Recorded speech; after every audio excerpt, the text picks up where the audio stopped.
আসলে মানে সঠিকভাবে সংশ্লেষণের মাধ্যমে গবাদি পশুর লিভার এবং গবাদি প্রাণীকে মোটা তাজা করতে খুব বেশি সহায়তা করে এই রেক্সন ডিএসপেট। তো নির্দেশনা এবং প্রয়োগ বিধি আছে রেক্সন ডিএসপেটের, যে আপনারা কোন কোন ক্ষেত্রে আপনারা রেক্সন ডিএসপেট ব্যবহার করতে পারবেন, ব্যবহার করলে উপকার পাবেন।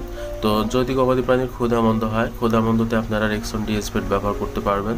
তাছাড়া বদহজম এবং ইনফেকশনে আপনারা রেক্সন ডিএসপেট ব্যবহার করতে পারবেন। দুধ এবং মাংসের উৎপাদন বাড়াতে রেক্সন ডিএস ব্যবহার করা যায়, অর্থাৎ রেক্সন ডিএস ব্যবহার করলে গবাদি প্রাণীর দুধ এবং মাংস বাড়বে।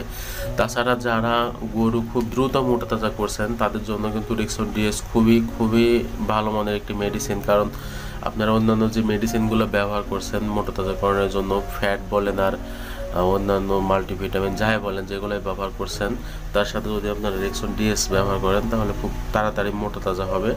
আর এটা দৈহিক ওজন বৃদ্ধিতে সহায়তা করবে এবং রোগ প্রতিরোধ ক্ষমতা বৃদ্ধি করবে। আপনার